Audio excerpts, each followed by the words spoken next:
Welcome back to another EMC Monday Mastermind, where every move collective. So glad that you're here. We're going to be talking about optimization through elimination with our guest, Mat Lewczenko. Did I say your name right, Matt? That's about as close as you're going to get if you don't ask me. That's for sure. Yeah. Okay. It's pronounced Levchenko, just like it's spelled.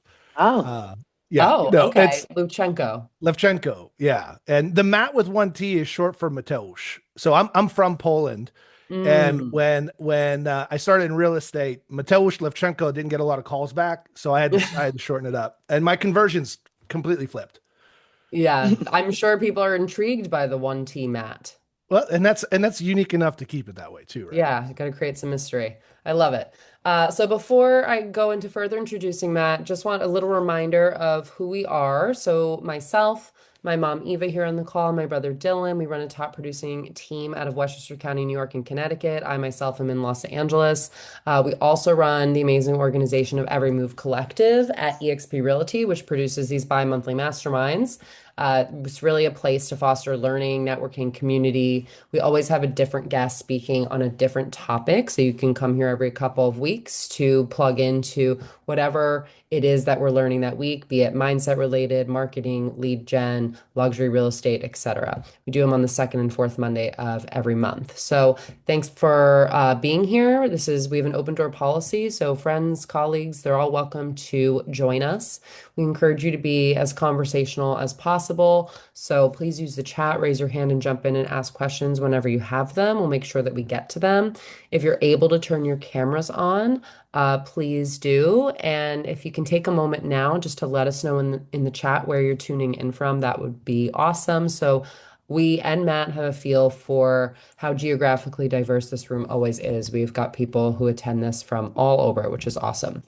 So, Matt is a former top producing agent. He's a national trainer, recently published a book called The Entrepreneur's Regret, and he is the regional director of growth for EXP's Midwest region. And he so generously offered to hop in on this call last minute. We were supposed to have a call with Russ Lagan about data. And so this is kind of a pivot where we're going to be talking about really ways that you can optimize your business by getting out of your own way and removing what is getting in your way. So I will let Matt further introduce this topic and himself, and then we can get going.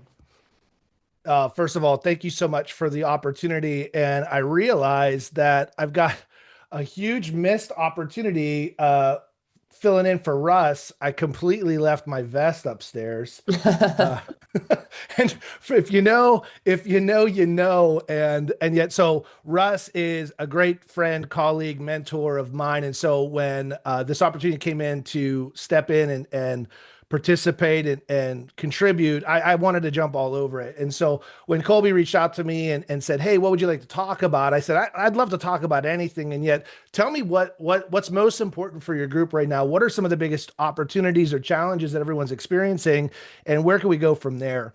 And we had a really great conversation. And so I wanted to talk today about probably something that's unspoken often and often ignored because we're so like, what, like, raise your hand, put a thumbs up in the chat, if you will, if you're like me and you're always looking for the next tip, the tool, the next script, the next funnel, the next hack, the next AI thing. Go in, throw a heart, throw a thumbs up. You're ready for the next class. You're like, oh, I'm going to get it. This is the one where I'm going to get the next thing. And I'm susceptible to that. And if, like I said, if you're like me, oftentimes we distract ourselves by going for the next thing as opposed to optimizing really where we're at. And so the conversation today is around optimization through elimination. Yet it's not what you think it is. Um, Real quick, let me give you a quick background bio. I've been in the real estate industry for the last 16 years. My background prior to real estate is education. I've got a master's of fine arts in acting and directing. I was a theater professor for a little while, and I worked professionally in the theater community in Kansas City for the last 6, 8 years before I got into real estate. And what I discovered is my passion for teaching and educating in real estate was a perfect match. Because if you really think about what do we do most, We help educate people through the process, and not only our clients, sometimes other agents. And then if we're doing this really well as leaders, we're educating, our organizations, our teams, et cetera. And so I love teaching. I love coaching. I've been a coach for top producing agents and teams for the last decade. And for the last 9 years or more of my career, I've been in leadership positions, helping agents make moves. And so that's one of the things I'm most passionate about is identifying where you are, where you'd like to be, and how do we close that gap. And today's conversation is about that. Today's conversation is about not needing another course, not needing another script, but really identifying and understanding what's stopping you. And it's rarely a lack of something, right? It's the truth is that we know what to do. You've read all the books, you've taken all the courses, you've attended all the conferences, and yet why aren't we doing it? I'm going to isolate it down to the top people understand a very specific formula. There's a really simple formula the top people know, and it's this. It's P equals P minus I. It's your performance is a function of your potential minus interference. I normally would ask people, what do you think these things are? And no one ever really knows. And I was like, it's the one thing your mom says you have a ton of, and yet it doesn't always show up in our business. And we've got all this potential, and yet sometimes at the end of the year, like we're running around with level 9, 10 potential, and yet we have level 6, 7 businesses. And I'm sorry, I got a 13 and 15-year-old at home, and I just realized I said 6, 7, and I needed to pause there for a second because I was waiting for somebody to like do the thing, and we'll just keep going. I still Uh, don't know what that means. it's okay. I don't know either. I just know that it's a disruptor. And so your performance is a function of your potential minus interference, and your results aren't limited on by what you're capable of. They're limited by what's getting in your way. Now, this formula comes from a book called The Inner Game of Tennis by Timothy Galway, and he talks about, and this is a sports analogy, and yet it plays out in our world in a lot of different ways. If you think about any of the times you set goals throughout your career, and at the end of the year, at the end of the quarter, when you're revisiting these goals and you ask yourself, well, what's creating the gap?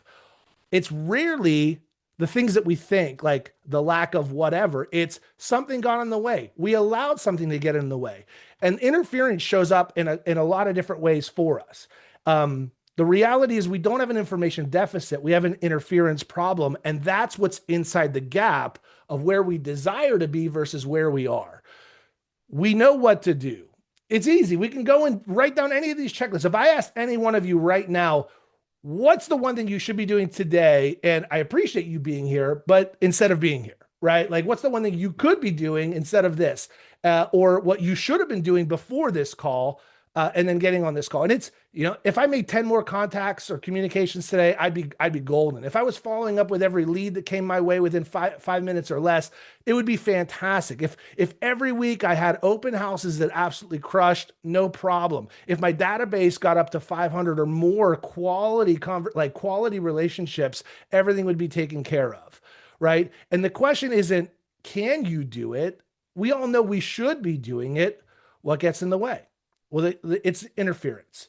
And the higher the interference, the lower performance. The lower the interference, the higher performance. So today's conversation isn't about a new tip, a new tool, a new system. Today's conversation is about identification, auditing, getting clarity, and then making a commitment to remove. And so when we talk about optimization through elimination, today's conversation is about identifying and eliminating the things that are getting in your way, the interference, right? It's not about doing more. It's about being more productive by eliminating the things that are holding us back. It shows up in 3 areas. So we've got 3 types of interference. We've got business interference, and that shows up in mindset, strategies, skills, or lack thereof that keep us stuck. Number 2, and so 2 and 3, we don't even like to talk about. So many of us want to live in category 1 and we ignore category 2 and 3. Category 2, we have relational interference. We've got toxic positivity in our lives. We've got imbalance in our relationship, and we may be hanging on to the wrong inner circle. We're going to go deep into all of these here in a minute. And then lastly, This is the one we almost never want to talk about, is that we've got physical and mental interference. We self-sabotage through our neglect of our body and our mindset. We're going to talk about all of these in detail. Now, I'm going to make all these slides available for you guys. So if we're going quick or there's a lot on the screen, like, don't worry, you'll have all of this. I want us to really absorb this, take some notes, and then if anything along the way, if you wanted to like raise your hand or throw it in the chat, we can stop along the way too. So let's go. Part one: the business interference, the mindset, strategies, and the skills that keep us stuck. If we had to rank all of them, I think this one comes up often, is what's the one thing that holds most of us back? And it's fear. And the fear shows up in a lot of different ways, right? The fear of rejection, the fear of success. And this is something we don't talk about a lot. I see this happen on with a lot of my coaching and the teams. When we get to a certain level, right, there's this fear of success. Now, how has the fear of success showed up for you in the past? Can anybody articulate like how the fear of success has either stopped them in the past and they've overcome it before? I'd love to hear from anybody on the call. And if I look over here, it's because I'm seeing your faces here because I got my screen up here. Anyone have a best guess on how the fear of success has stopped them? I think sometimes for me, like when I notice things, momentum moving in the right direction, like I can start to feel fear, like, am I actually capable to live up to the success that I see that's coming? And you almost like start to get overwhelmed by the momentum. Yeah, right. When the activities you're doing are creating results, and then you get to the point where like leverage is the next step, you start to question, can I maintain the discipline of showing up every day at this time? Can I become the leader that's required of me to bring on talent? I know I need help, but then I can't. So here's the fear of success lies in the fact of this. So many of us operate silently and we hit or we miss our goals in private. And the bigger and the better you get, the more in public or the more visible everything is. And so when we finally get to the point where we need others in our life, now all of a sudden, if we don't hit our goals that we claimed or we committed to, we're exposed. And so that fear of success is about shining a light onto all these areas that we kind of have been hiding in silent. And that's a big one, right? The fear of looking stupid, trying out new strategies, reels, social media, video. It sounds a lot like, oh, I don't like how I sound, or I don't like how I look. That's just that, right? And the fear of the market, waiting for the right time. All of it goes back to just simply the fear of judgment, the fear of being judged by people that we wouldn't trade with often, right? Because the people that we actually care about, that we look up to, man, those are the ones, they're the ones pulling us up. We'll talk about this. I see in the chat, we got AR team. For me, it's time between homeschooling, building a team, and production. So trying to leverage. Okay, so we're going to talk about that next, or soon. That's a resource conversation. So the business interference number 2 is beliefs, limiting beliefs.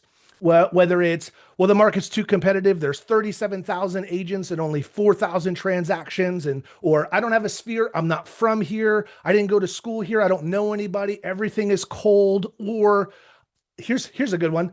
We're in sales, right? And yet, how many of you love answering the phone for unknown numbers that you like? Well, you should, because it could be a lead, right? And yet, how many we hate being called or bothered, and so when we say, well, go reach out to people, you're like, oh, I don't want to be bothered. So they don't want to be bothered, etc.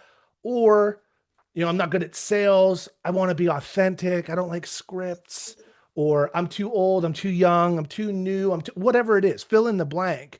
These beliefs can be holding you back because they're running your actions or activities in a way that isn't in alignment with your goals, right? So how do we change beliefs? Well, we change beliefs through new evidence, through new actions and activities. And we'll talk about that here in a little bit. Lack of skills. So we know we should prospect, and then we're ready to prospect, but then you go, I don't know what to say. I want to prospect, but I don't know what to say. So if I do prospect, I don't know what to say. So instead of going and practicing scripting and role playing or finding some best practices or objection handlers or techniques, instead of committing to that, we go, well, I want to sound natural instead of I want to learn the best ways of responding. Or here's my favorite one. I know I should use a CRM, but I don't know how to set it up. Or more importantly, how many of you have ever been on any one of the real estate groups and forums where someone's like, I'm about to switch CRMs. What's the best one? What's the number one answer that comes out of what's the number one answer for what's the best CRM? The Tom The one Ferry you're going to answer, the use. one you'll use. The one you use, right? And so nobody wants to hear that, right? Nobody wants to hear that the one you've been ignoring is actually the best one. It's because we haven't done it. So then the next thing is, I don't know how to set it up. And so here's my first disclaimer. Guys, I'm coming here with a lot of care and a lot of heart. I want the best for you all, which means I'm going to share some stuff with you that may feel a certain kind of way in your stomach, if you will. Do I have permission to have a level 10 conversation with you all? Can I get a yes? Can I get a thumbs up in the chat? Can I? Yes. And if you don't want to put your thumbs up, just cover your ears for a minute for this next one, right? So in the day and age of ChatGPT, Manus, Poppy, Claude, Google, etc., you can no longer ever show up saying, but I just don't know how to do it. What you're saying is you just don't want to do it, because AI now, you can literally turn on the microphone and say, hey, I've got a Bold Trail and I want to set up this custom campaign. I've got leads coming in from here. How can you help me put together an API to auto do this? And ChatGPT will literally show you step by step every single way. And you can go, hey, chat, sorry, step 3 doesn't make sense. Can you show me a screenshot of what you mean? Or here's like any step of the way, you literally turn on the microphone and say, I don't understand. Can you talk to me like someone who's never seen a CRM before and walk me through the next step? And it will. So at any point of this conversation, if any of it is, I don't know how to do it, it's you just simply said, I don't want to know how to do it. I'd rather live inside this excuse. And so I share that in a very caring way. It's not knowing how to do it anymore is no longer an excuse. I want you to remove that from your vocabulary and just simply understand when you say that, that's what you're actually saying to somebody who understands, right? And they're going to go, oh, it's not that you don't know. It's you don't really want to know. And so I'm sharing with you, here's how you know. And now you can find out anything all the time, right? So lastly, you should negotiate better, but you freeze in the moment. And it's again, because we don't want to commit to the work or the activity of learning the best practices, learning the most common objections and how to handle them. And so our lack of skills creates avoidance. It's not that we don't know what, it's that we're refusing to do by learning. Business interference number 4, lack of strategy. And so this is a lot of us hide behind activity. We run around, we get really busy. In fact, there was a time I learned early on in corporate America that if you walk around with files in your arms with like purpose, people don't bother you. They don't ask you to help them with anything. If I have a thing and I'm just like always running around kind of flustered, nobody asks you to help them out. And this is the same thing. And so sometimes we get real busy. We get busy doing real estate that we're not actually productive. And so we'll post on social media without any calls to action or lead capture or any purpose behind the post. We're just posting, just sold, open house, with no other way of like collecting or cultivating or creating a conversation. We go to networking events without a follow-up plan. Right? There's all these cards come into our pocket. We put them on the desk, and what do? They don't do anything. You don't have, now it goes back to the CRM. Well, what do I do with those? Who do I talk, et cetera, right? Or taking listings without a marketing strategy, letting the MLS do the heavy lifting and hoping another agent does your job. People are hiring us to be marketing experts, right? And so do you have a strategy? And then lastly, chasing every shiny object instead of mastering the one thing.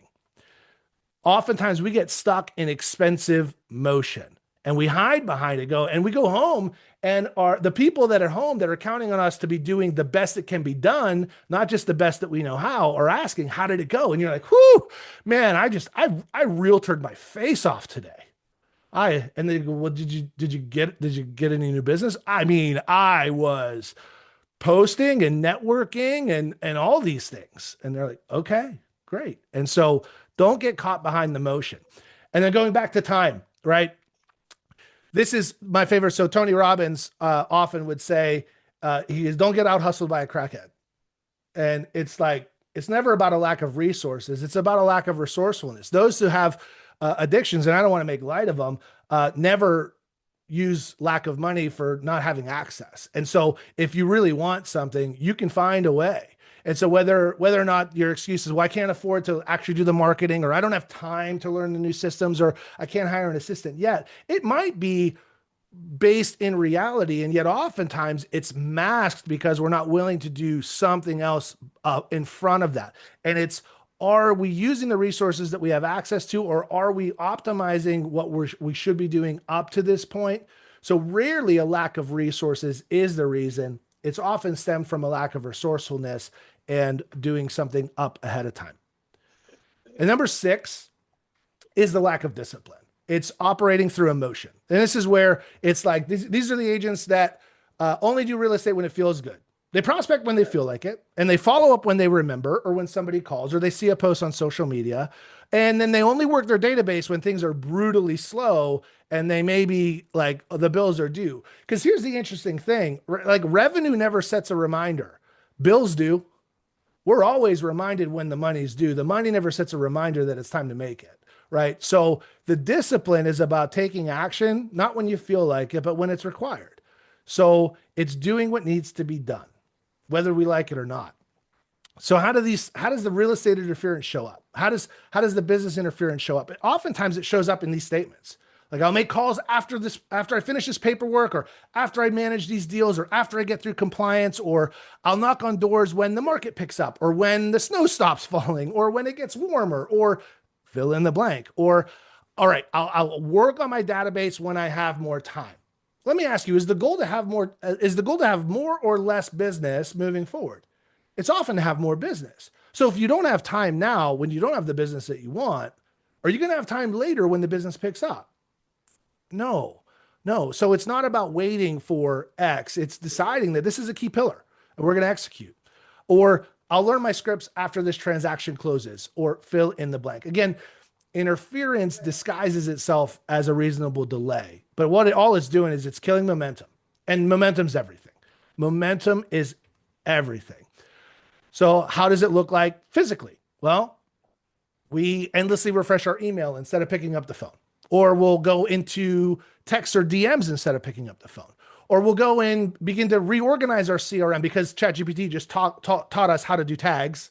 And so now we're just going to go tag all day instead of actually picking up and reaching out and connecting and solving a problem, or building or strengthening a relationship. Or maybe now we're going to research a new marketing idea instead of executing on the plan that we started. Or we go to that next training instead of implementing the last one, right? It's the interference that makes us feel productive, and yet it's the one thing that's keeping us stuck. And this is that conversation that we don't like to have, because it's all grounded in the things that we're holding on to. Remember, interference is just the old version of you trying to stay valid. Interference is your comfort zone screaming at you, because in order to grow, you have to actually become someone different. And in order to become somebody different, you got to let go of what got you up to this point sometimes. So oftentimes growth requires completely having a new identity. And so the business interference question. So if you're taking notes, I want you to write this down. What's the one thing you know you should be doing consistently that you have been avoiding? So take a second.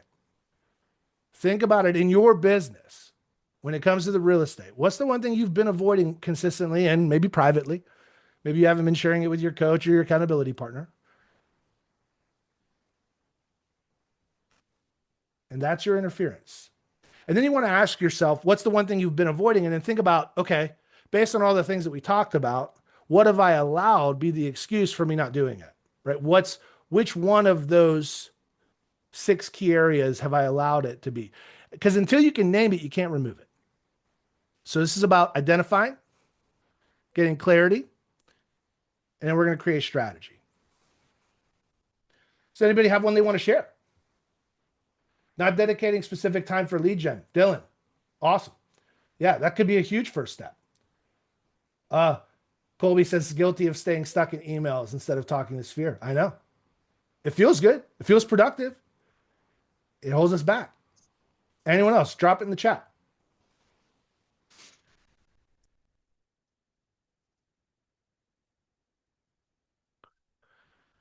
All right. Part 2. We got expired listings. Ooh, consistently writing the blog and marketing, digital marketing. Yeah. Good. Love these, guys. Hang on to those. We're going to keep talking. All right. Part 2 is the relationship interference piece, toxic positivity, the imbalance that we have, and then having the wrong inner circle. So toxic positivity shows up in our lives in a lot of different ways. Some from our friends, it often shows up like, man, where have you been? We miss you. When are you coming to happy hour? Don't you deserve a little bit of, you've been hustling so hard. Don't you deserve some time? And yet, you know, whether you're on track or not on track. And and the thing is, these people are, they're operating from care. They miss you. They truly do miss you. But what are they asking you to do? They're asking you to pull away from your commitments, right? How about your family? This is a tough one. This is a tough one because we're going to talk a lot about this because I'm not saying ignore the family, right? I'm saying oftentimes they say, well, you're never home. Can't you just cancel that open house this weekend? Can't you spend some more time with us? I'm going to share with you what that's symptomatic of here in a little bit, because it's not about canceling the open house. It's about something bigger and deeper, right? And then from our partners, from our spouses and significant others, oh my gosh, you're doing so well. Can't you just take a little time off? Can't you just come home? Can't we just go away for the week? Right? They think they're helping, right? And oftentimes these well-meaning conversations can hold us back. The reality is sometimes it's not about, support. It's giving us permission to settle if we choose, if we allow it, right? What can happen though, is when we're not fully engaged, when we're at work, we create work-life imbalance. And our lack of being all in where we're supposed to be at work shows up as a disproportionate amount of attention at home. And so our inability to be all in at work shows up in marriage is suffering. It shows up at kids that barely see you. And then when they do see you, you're scrolling and responding and connecting because you didn't do everything you should have before. You don't have clear boundaries at home yet, right? Your health is declining. You can't build a successful business on the ruins of a broken life. And if you said anytime in the past, look, it's just for now, or just give me 6 more months, I promise it's going to be worth it. And yet it's been years and it's been 6 months for the last 2 or 3 years. That's a huge issue, because real success actually means being present and not relying on buying presents to prove to your family that you still care about them. And that's symptomatic of a lack of being all in when you should be. And it comes out, and the thing, and your GPS or your flag is the toxic positivity conversations are saying, hey, when we see you, we don't see you. Because let's be really clear. You can have a massively thriving business and a really present and fulfilling home life when there's counterbalance and integration. When you are at home, they feel like you're there and you are home. And there's ways of doing that without changing the amount of time. One of the things I found for sure is, again, I mentioned that my daughters are 13 and 15, 13 and 16 now, is they don't want to talk to me for more than 10 minutes. And yet for those 10 minutes, when they come in and when they choose to talk to me, they want to connect with me. They want to feel seen. They want to feel heard. They want me to engage and ask questions. And if they come to me and I'm like, uh-huh, yeah, that sounds, yeah, cool. Hold on, one second. What was that? How many of you have ever done that? How many of you have ever been guilty of that? Have this be like the eye contact and you're like, uh-huh. Yeah, uh-huh. Yeah, what, sorry, say that again? That's the worst. That's a huge piece of this. Be careful with that. That's that's something, right?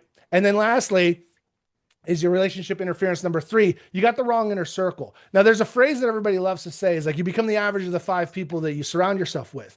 I want to clarify that. And this comes from Ed Milet. And Ed talks about you become the average of the standards of the 5 people you spend most time with. You become the average of the standards of those people. Because if your inner circle has settled, so will you.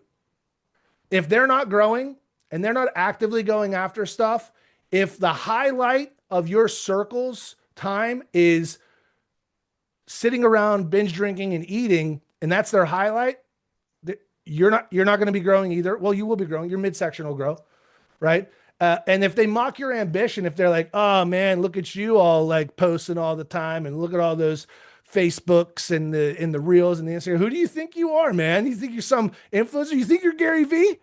What do you think you are? Then you'll shrink. See, because the reality is if your circle is created of a board of directors of people that you respect in different areas of your life, they're not going to let you settle. They're going to see if you're settling. They're going to go, hey, listen, what are we doing? What are you doing to change, man? Like, are you coming to this event? They challenge you to go. Like, their vacations are actually experiences that are part of like the Cabo event, right? When you've got a solid sphere, they're inviting you to places and experiences that are actually going to change you. And they're going to push you and they're going to grow you. And if they mock your ambition, it's because of a lack of ambition. They're going to go, why are you only posting once a day? You got to give us at least 6 or 7 of them, right? I did it again. Dang it. I got to stop doing that. So here's the thing. Your environment either lifts you up or it drags you down. There's no neutral. So you got to ask yourself, who in your life is actually actively supporting your growth? And who might be passively or actively undermining it? And this is kind of a pivotal, kind of a tough spot, because this isn't about removing people from our life. It is about managing access.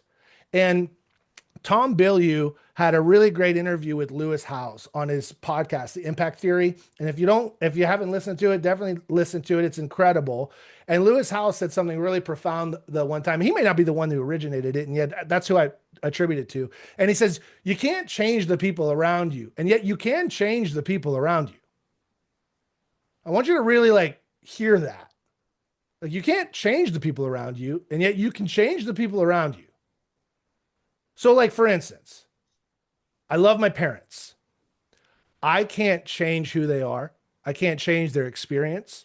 Look, they gave up everything to move our family to this country, but they've got some really strong limiting beliefs and fears and things that like they got to deal with. And they share stuff with me for my benefit. They think they're helping me, and I let them share it. And I also say, all right, like, thank you for sharing it. I'm not going to take that in, right? I'm going to just leave that here, right? And I'm not going to remove my family from my life. However, I am going to manage access to those who pour into me, right? So I can't change my parents, and yet I can change the people that I'm going to for guidance and right. So who I see, is it, if it's hard for you to change, how can you expect others to change? Yeah, there's that too, right? If it's hard for you. So the thing is, you can't change other people, but you can change the people around you. You can insert people around you that can then support and help your growth and change, right? The only person I can control is me, right? It's immoral and irresponsible for me to expect others to flex to me. I'm the only one that can control that, right? And so I'm also the only one that gets to decide who's my board of directors, who's my inner circle, right? And then lastly, the physical and mental health interference, our self-sabotage through neglect of our body and our mind, right? It starts with being so busy, we don't meal plan, we don't meal prep, we eat like garbage, we run around on fumes, on energy drinks, on caffeine and all the other things, and we're crashing. We're managing crashes is all it is. And then we realize that at the end of the day, the people that we say we're doing this for are getting fumes. They're getting what's left of us, not what's the best of us, right? And then when we get home, instead of actually being emotionally regulated and dealing with the challenges throughout the day, we numb out. We just want to escape through 1, 2, 3, 4 glasses of wine or some whatever it is, right? Or we don't work out.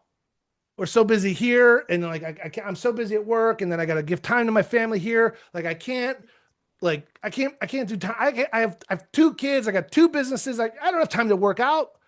Now you got no outlet for stress. Your stamina is low. You can't keep up. Look, we're business athletes, guys.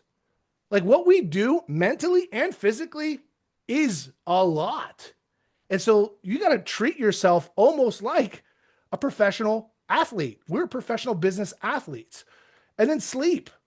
A lack of sleep is one of the biggest factors for stress and cortisol and all of the other underlying mental health issues that we have, right? Which is lastly, this is the untreated issues that we have. Here's the thing. We are so willing to hire coaches for marketing. We're hiring coaches for mindset, for business.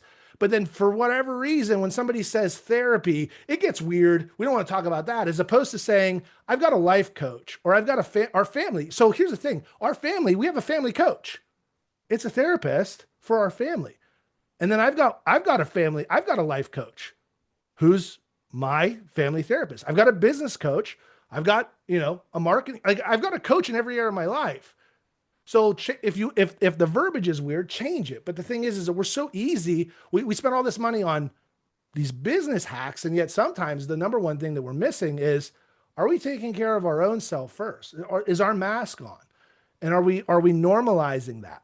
Right? If your body and mind is the foundation of everything we do, if this fails, you can't build anything on top of a shell.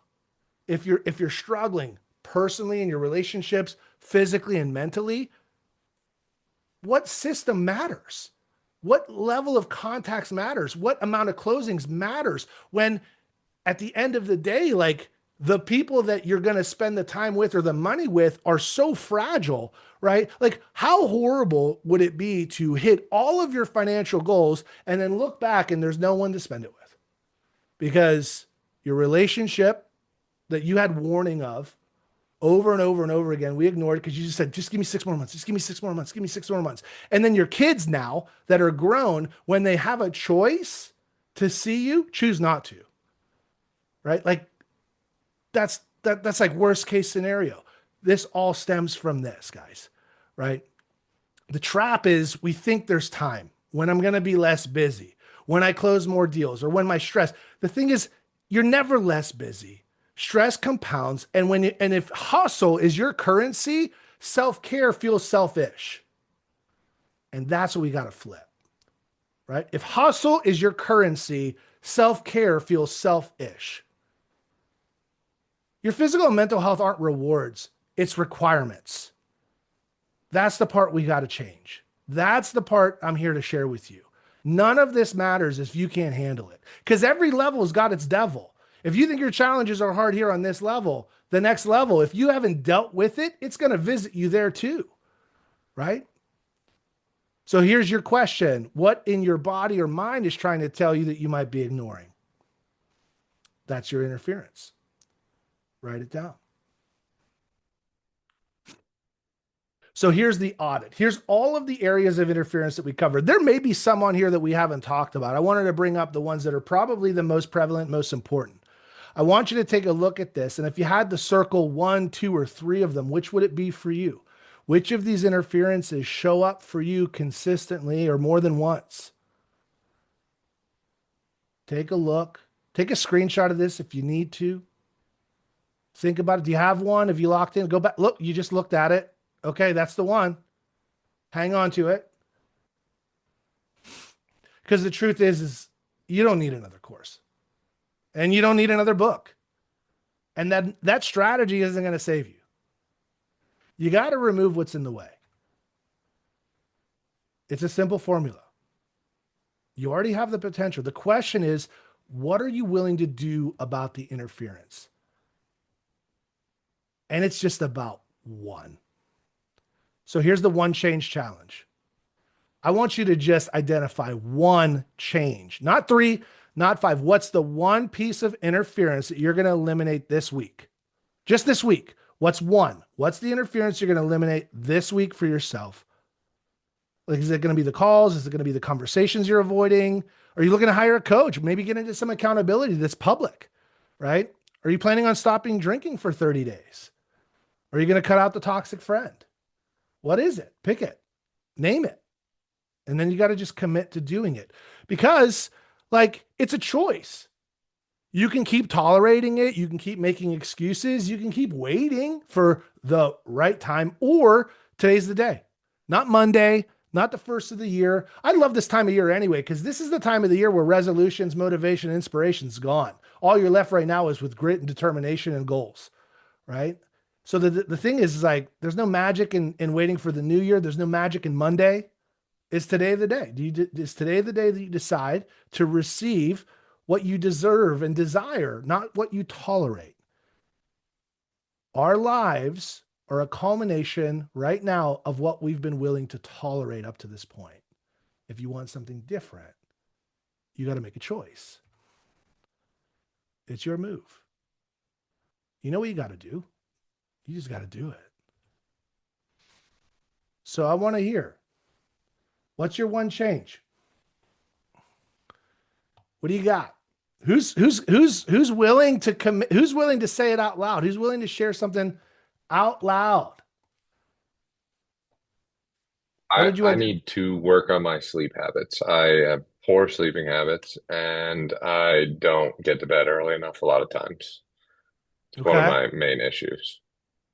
So what's the number one thing that gets in the way of you getting into bed at a certain time? Like, so I love that. And if you had to go backwards now and reverse engineer it, what is it? I think at times I feel like I am, in a way, it feels like I'm taking my time back at night. Like when I'm so busy throughout the day, I feel like I'm getting that time back at night, but then I'm just exhausted the next day. So it's not a benefit to get that time back in a way. So Yeah. No, I hear you, right? What is it? Sometimes it's almost like I know exactly what you're talking about. It's like you want that it's the only time that you really get to yourself.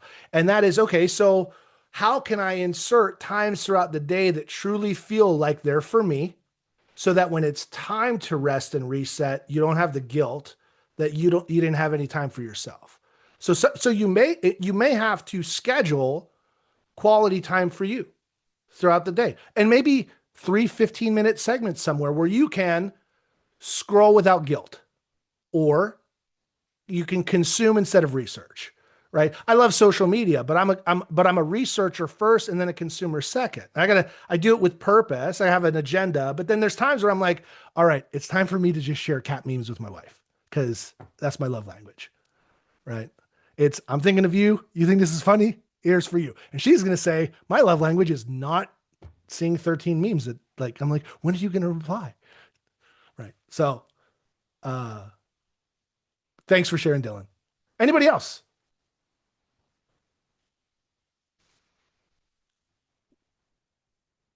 Don't be shy. There's so many of you on here.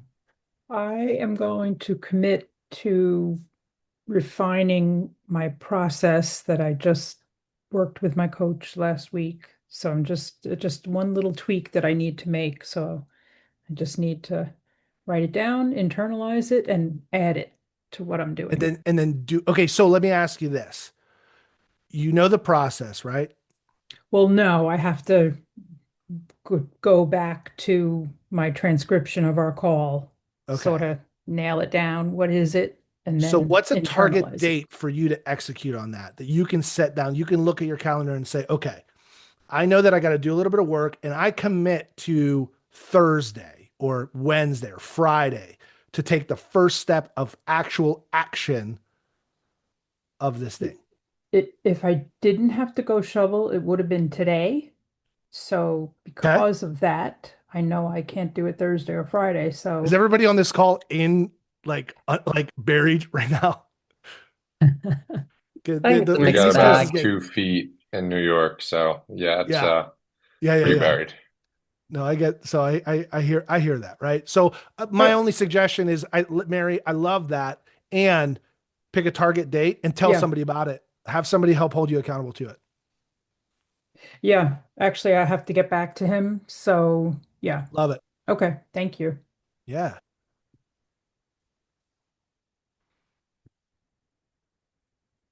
Anybody else? How many of you? Because again, I share this. I share this insight because these are the same things I gotta deal with on a daily basis for myself as well, right?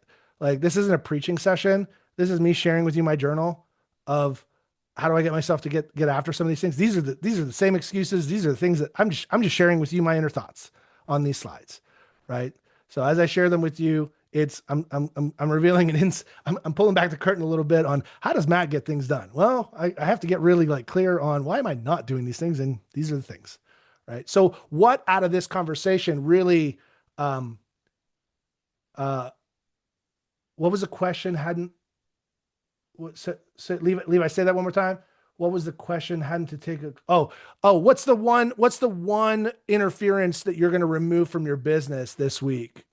What's the one thing from this call that you're looking to remove? I have one. Yeah, go for it. Solving everyone's problems in the team. Ooh, ooh, ooh. Creating a little bit of a boundary to help other people solve their own. Yeah, because like Not being the hero. because it's like I give them the blueprint and everything is there, and then some people take the blueprint and then they go make 20 million that year, and then some people are like, I didn't make any money in the past 3 months. And I'm like, well, did you do the blueprint? And so it's like, and then it's like, did you do open houses? Did you call expires? Did you, it's like it's all there for you, I don't know how many times I'm supposed to tell you this. So Yeah. I think for me, it's like, well, you have everything you need and you have the regional growth too. Because if you don't want to sell, then go to the regional growth team and do that. So like for me, it's like, I'm like, okay, building a team leverage so I have more time. But then I'm like, that is actually taking more time away from what I'm trying to do. So I think I just have to find like the right people, number one, and then just have hard conversations with these folks. Like, is real estate really for you? Because you got to do the work. You know what I mean? Yeah.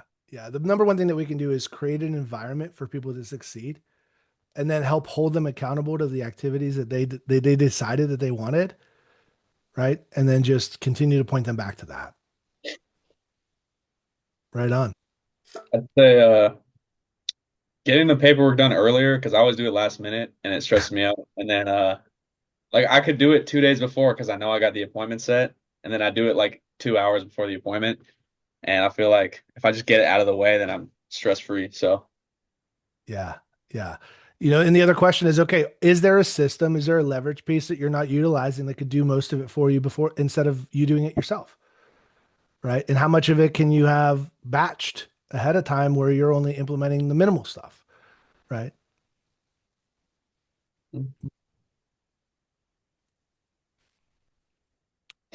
Anybody else? Any other questions? Or I know we're kind of opening up the call now. Anyone want to jump in? I think that this is, it's what's really so great about this call, like you mentioned, is this time of year we've kind of like fallen off of maybe some of those routines that we've tried to recommit to at the start of the year. And so think of this kind of like an invitation. I don't know, maybe show of hands, like be honest, like is anyone overwhelmed by this call, or are people feeling energized by the call? I think that both are totally valid. And if you are feeling overwhelmed, just a friendly reminder, gentle reminder that it's totally normal. It's the middle of the winter.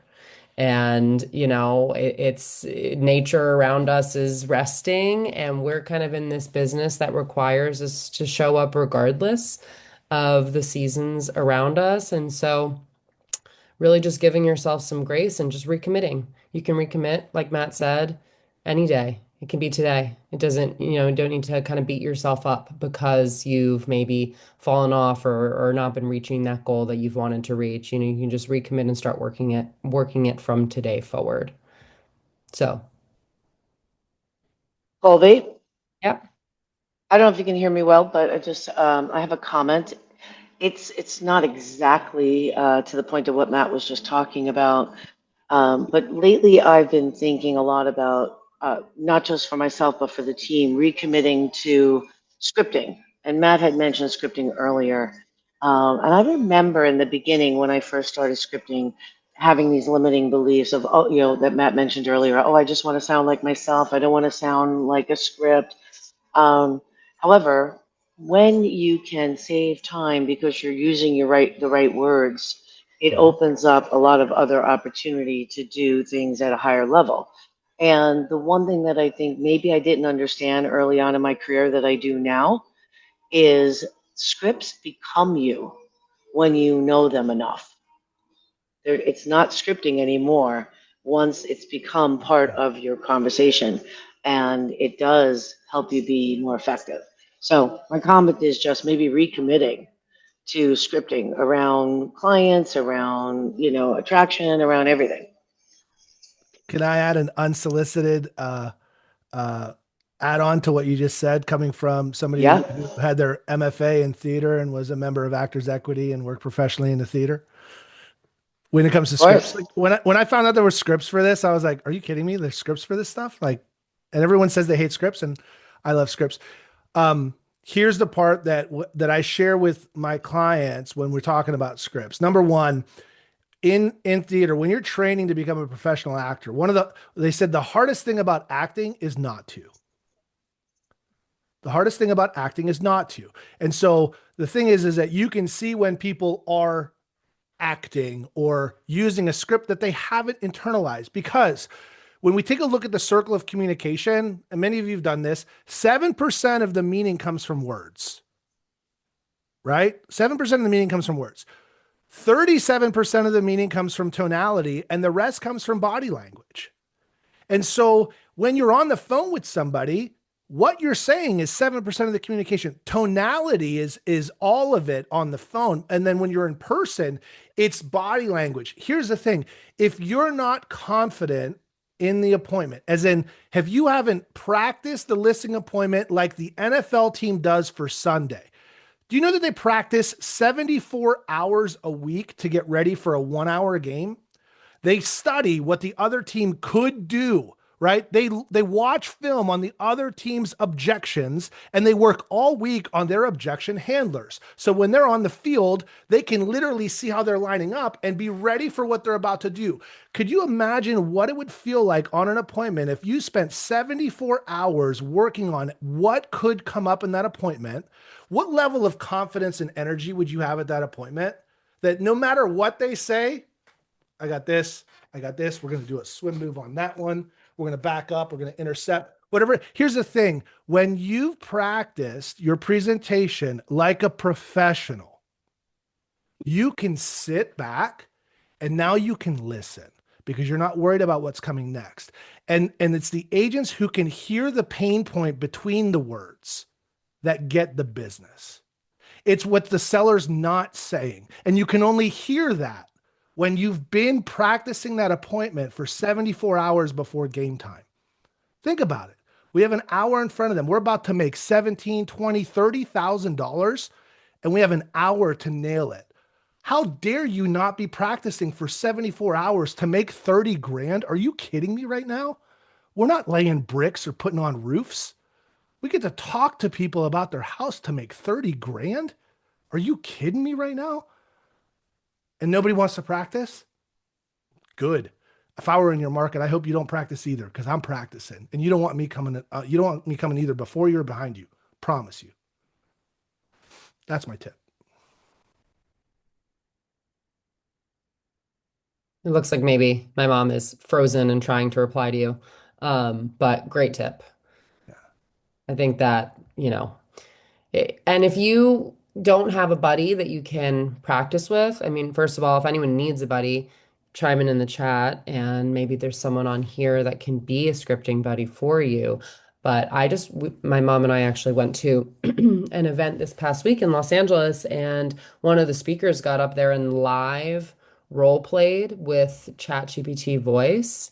And it was amazing. And the prompt that he gave to chat was basically, hey, that we're going to do this role play, provided the context. I want you to be hesitant, but if you feel like I've answered the questions to your satisfaction, then I want you to allow me to book the appointment. So the goal is, of course, to be booking the appointment by the end of the conversation with ChatGPT. And ChatGPT really did challenge him and ask hard questions. And he was on the phone with ChatGPT for a full 8 minutes.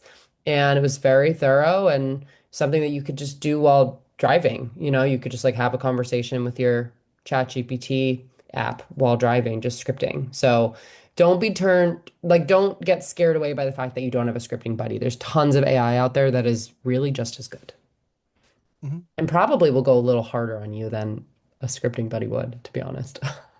Yeah.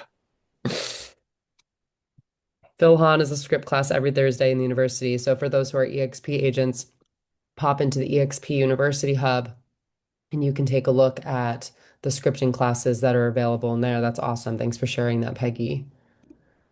Networking is huge. Try to go to regional as well. Local events. Yeah, I think getting out there and just having conversations also equips us to be prepared for any question that a client might throw our way. I work here in Los Angeles, and a lot of buyers and sellers have questions about the aftermath of the fires that we had a year ago because it really, really impacted the real estate landscape here, and everyone wants to know what's going on and how that's going to impact them and their ownership journey, et cetera. And so it's important for me to go to local policy and politic meetings to just be able to speak to actually what's going on. So that's something that I'm doing just to educate myself to be able to confidently have conversations. So thinking outside the box, different ways that you can network and really show up for your clients is huge. I know that's kind of like a little off topic, but relevant to our conversation. Does anyone have any last question? We probably have time for one more. Everyone's good. Quiet bunch today. That's all right. I won't hold it against you. The snowstorm.